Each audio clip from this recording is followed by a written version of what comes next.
ओम शांति। आज 13 अप्रैल 2026 के बाबा के महावाक्य हैं। मीठे बच्चे, अभी तुम ऐसी दुनिया के मालिक बनते हो जहां कोई हद नहीं। योग बल से सारे विश्व की राजाई लेना यह भी वंडर है। आज वंडरफुल बाबा वंडरफुल बातें बताते। बाबा कहते, ड्रामा सर्वोपरि है। मैं भी ड्रामा के बंधन में बंधा हुआ हूं। अपने समय पर मैं अवश्य ही आता हूं। बाबा क्यों आते? बाबा आते पतितों को पावन बनाने, स्वर्ग रचने, ब्राह्मण रचने।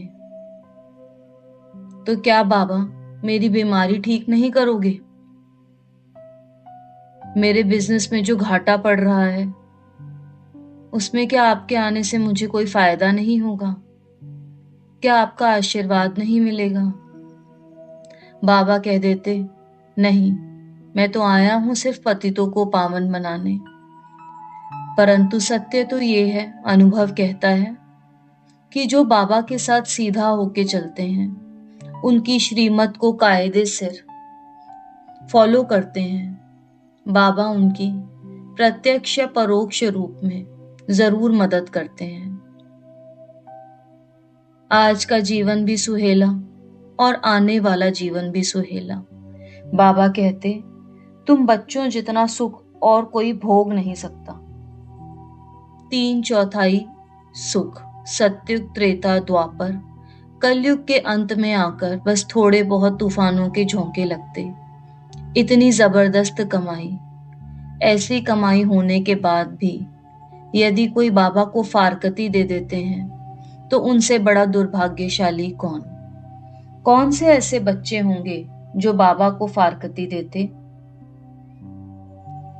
अनुभव कहता कि जो बच्चे संशय बुद्धि हो जाते हैं, जिन्हें ज्ञान में संशय आ जाए, बाबा में संशय आ जाए या ब्राह्मण परिवार में, वो बाबा को फारकती दे देते हैं।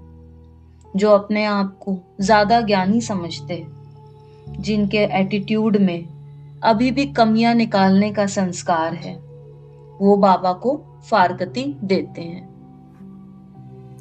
बाबा हमें बार बार याद दिलाते, एक तरफ देखो इस पाप आत्माओं की दुनिया में क्या लगा पड़ा है, और उसी समय तुम संगम युगी ब्राह्मण क्या से क्या बन रहे हो। थोड़ा गौर करेंगे कि बाबा किस तरफ इशारा दे रहे हैं। अगर ध्यान से देखें तो आज की दुनिया में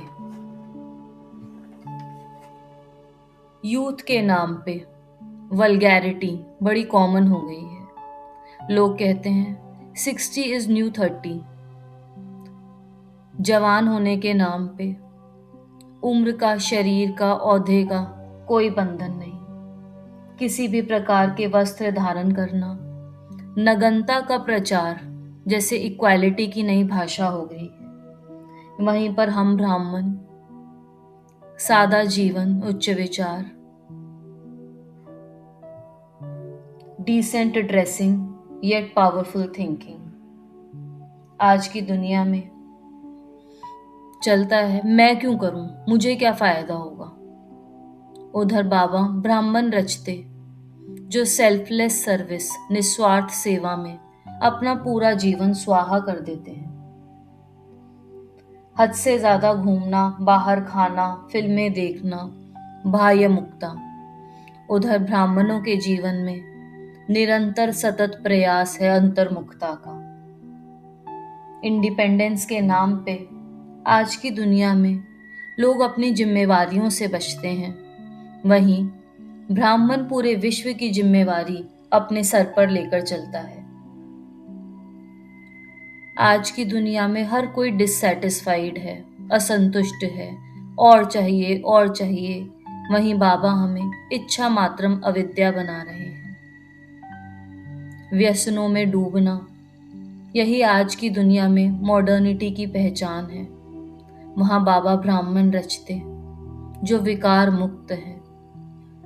व्यसन की तो बात ही दूर रही, काम, क्रोध, मोह, लोभ, अहंकार को भी जिन्होंने जीता, वो ब्राह्मण आज की दुनिया में बाबा रच रहे हैं। आज की दुनिया में धर्म के नाम पर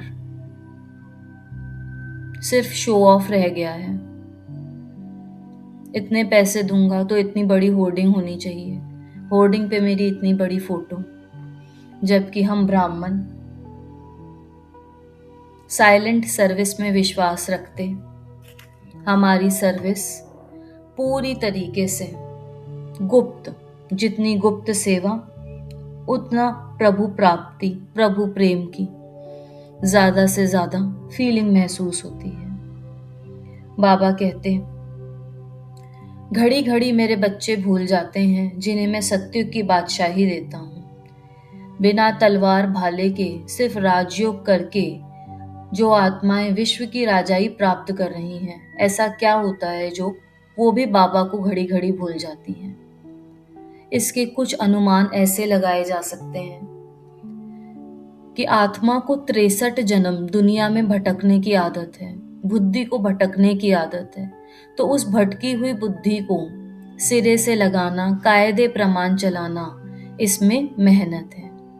अभी भी बॉडी कॉन्शियसनेस नहीं छूटा। बार बार व्यक्ति, वैभव, वस्तु याद आते रहते हैं। 63 जन्मों का मेमोरी बैंक रिवाइव होता रहता है। आज भी हमने एक बाबा ही मेरा संसार है इसको पक्का नहीं किया। इसी वजह से पुराने जीवन की लहरें बार बार बुद्धि में जैसे उठती रहती हैं। ये पुराने जीवन की लहरें, पुराने जीवन का आकर्षण, पुराने संस्कार हमारी बुद्धि को बाबा में एकाग्र होने नहीं देते। प्यारे बाबा हमें बताते, स्व परिवर्तन ही विश्व परिवर्तन का मार्ग है। स्व सेवा ही वास्तव में विश्व की सेवा है। मैं आत्मा योग बल से विश्व की राजाई प्राप्त कर रही हूँ। अपने संस्कारों को परिवर्तन करके सत्युगी सृष्टि का निर्माण कर रही हूँ। मुझे बाबा से सीधा एवं सच्चा होकर चलना है। ओम शांति।